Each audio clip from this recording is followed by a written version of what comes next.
ಅದು ಹೀಗಿದೆ ನೋಡಿ. ನಾನು ಇಂಗ್ಲಿಷರ ಗುಲಾಮಗಿರಿ ಮಾಡಲು ಜೀವನ ಪರ್ಯಂತ ಸಿದ್ಧನಿದ್ದೇನೆ.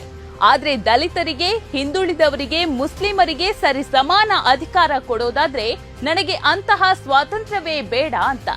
ಈ ಮಾತು ನಿಮಗೆ ಏನನ್ನ ಸೂಚಿಸುತ್ತದೆ ಅಂದ್ರೆ, ಸ್ಪಷ್ಟವಾಗಿ ಸಂಘ ಪರಿವಾರದವರು ಸ್ವಾತಂತ್ರ್ಯ ಚಳುವಳಿಯಲ್ಲಿ ಭಾಗವಹಿಸಿರಲಿಲ್ಲವೆಂದು. ಕನ್ನಡದ ಕವಿ ಹಾಗೂ ಲೇಖಕ ಕೆಪಿ ಸುರೇಶ್ 4 ವರ್ಷಗಳ ಹಿಂದೆ ಫೇಸ್ಬುಕ್ನಲ್ಲಿ ಒಂದು ಓಪನ್ ಚಾಲೆಂಜ್ ಹಾಕಿದ್ರು. ಅದೇನಂದ್ರೆ, ಆರ್ಎಸ್ಎಸ್ನಿಂದ ಒಂದೇ ಒಂದು ಜೀವಿಯು ಸ್ವಾತಂತ್ರ್ಯ ಹೋರಾಟದಲ್ಲಿ ಭಾಗವಹಿಸಿಲ್ಲವೆಂದು ನಾನು ಖಡಾಖಂಡಿತವಾಗಿ ಹೇಳ್ತೇನೆ. ಹಾಗೇನಾದ್ರೂ ಇದ್ದದ್ದೇ ಆದಲ್ಲಿ ನನಗೆ ಮಾಹಿತಿ ಕೊಡಿ ಅಂದಿದ್ರು. 4 ವರ್ಷಗಳಿಂದಲೂ ಅದಕ್ಕೆ ಉತ್ತರವೇ ಸಿಕ್ಕಿಲ್ಲ. ಇದ್ರಲ್ವೇ ಸಿಗೋದು. ಮತ್ತೆ ಬಂಚ್ ಆಫ್ ಥಾಟ್ಸ್ಗೆ ಬರೋಣ. ಸ್ವಾತಂತ್ರ್ಯ ಸಿಗ್ತದೆ ಎಂದು ಖಚಿತವಾದ ಮೇಲೆ ಗೋಲ್ವಾಲ್ಕರ್ ಹೇಳಿದ್ದು ಹೀಗೆ: ಸ್ವಾತಂತ್ರ್ಯ ಸಿಕ್ಕ ಮೇಲೆ ನಾವು ಸವರ್ಣೀಯರು ಮಾಡಬೇಕಾದ ಮೊಟ್ಟ ಮೊದಲ ಕೆಲಸವೇನೆಂದ್ರೆ, ದೇಶದ ಅಧಿಕಾರವೆಲ್ಲ ಸವರ್ಣೀಯರ ಕೈಯಲ್ಲೇ ಇರುವಂತೆ ನೋಡಿಕೊಳ್ಬೇಕು.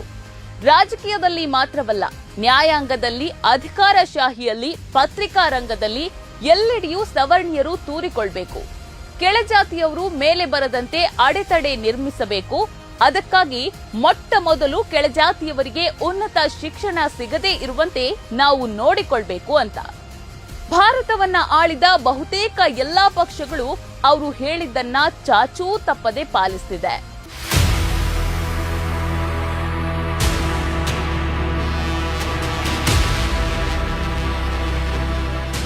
ಒಕ್ಕೂಟ ಭಾರತದ ಕೇಂದ್ರ ಸರ್ಕಾರದ ಕ್ಯಾಬಿನೆಟ್ನಲ್ಲಿರುವ ಮಂತ್ರಿಗಳ ಪಟ್ಟಿಯನ್ನ ನೋಡಿದ್ರೆ ನಿಮಗೆ ಆಶ್ಚರ್ಯವಾಗುತ್ತೆ. ಅಲ್ಲಿ ಹೆಚ್ಚಿನ ಸಂಖ್ಯೆಯಲ್ಲಿ ಇರುವವರು ಬ್ರಾಹ್ಮಣ, ಬನ್ಯ, ಭೂಮಿಹಾರ್ ತರಹದ ಮೇಲ್ಜಾತಿಗಳು. ಹಾಗೆಯೇ ಮೋದಿಯವರ ಸೆಕ್ರೆಟರಿಯೇಟ್ನ 89 ಜನರಲ್ಲಿ 2 ಎಸ್ಟಿ, 1 ದಲಿತ್.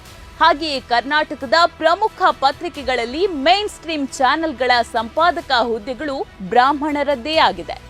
ಇನ್ನು ಭಾರತದ ಮುಖ್ಯ ನ್ಯಾಯಮೂರ್ತಿಗಳಾಗಿ ಆಯ್ಕೆಯಾದ 47 ಮಂದಿಯಲ್ಲಿ 14ಕ್ಕಿಂತಲೂ ಹೆಚ್ಚಿನ ಜನ ಬ್ರಾಹ್ಮಣರು.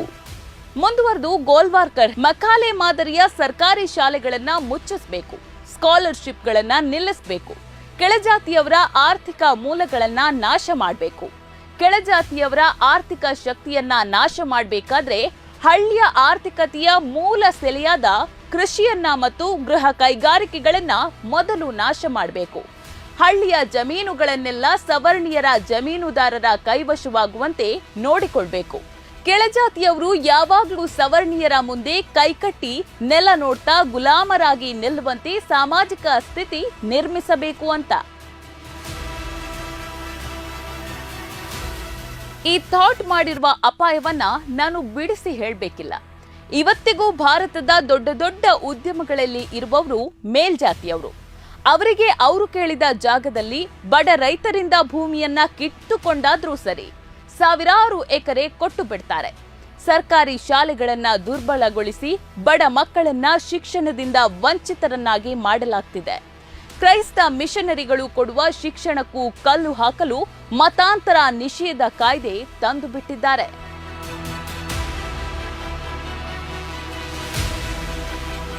ಗೋಲ್ವಾಲ್ಕರ್ನ ಥಾಟ್ನ ಬಂಚ್ಗಳು ಇಲ್ಲಿಗೆ ಮುಗಿಯೋದಿಲ್ಲ. ಮಿಲಿಟರಿ ಮತ್ತು ಪೊಲೀಸ್ ಇಲಾಖೆಯಲ್ಲಿ ಎಲ್ಲಾ ಮೇಲಾಧಿಕಾರಿಗಳು ಕೇವಲ ಸವರ್ಣೀಯರು ಮಾತ್ರ ಆಗುವಂತೆ ನೋಡಿಕೊಳ್ಬೇಕು. ಕೆಳಜಾತಿಯ ಪೊಲೀಸ್ ಮತ್ತು ಮಿಲಿಟರಿಯಲ್ಲಿ ಮೇಲಿನ ಹುದ್ದೆಗೆ ಏರದಂತೆ ಅಡೆತಡೆಗಳನ್ನ ನಿರ್ಮಿಸಬೇಕು ಎಂದು. ಭಾರತಕ್ಕೆ ಸ್ವಾತಂತ್ರ್ಯ ಸಿಕ್ಕಿ 71 ವರ್ಷವಾದ್ರೂ ಇಂದಿಗೂ ಮಿಲಿಟರಿಯಲ್ಲಿ ಒಬ್ಬನೇ ಒಬ್ಬ ಕೆಳಜಾತಿಯವನು ಮೇಜರ್ ಹುದ್ದೆಗಿಂತ ಮೇಲೆ ಏರಿಲ್ಲ ಅಂದ್ರೆ ಆಶ್ಚರ್ಯವೇನಿಲ್ಲ ಬಿಡಿ. ಹಾಗೆಯೇ ಇಂದಿನ ಬಹಳಷ್ಟು ಪೊಲೀಸರು ಸಣ್ಣ ಪುಟ್ಟ ತಪ್ಪು ಮಾಡಿ ಸಿಕ್ಕಿ ಹಾಕಿಕೊಂಡ ದಲಿತ ಮತ್ತು ಮುಸ್ಲಿಮರನ್ನ ದನಕ್ಕೆ ಬಡ್ದ ಹಾಗೆ ಬಡಿತಾರೆ. ದನ ಎಂದ ತಕ್ಷಣ ಗೋಲ್ವಾಲ್ಕರ್ನದ್ದೇ ಆದ ಥಾಟ್ ಒಂದು ನೆನಪಿಗೆ ಬರುತ್ತೆ.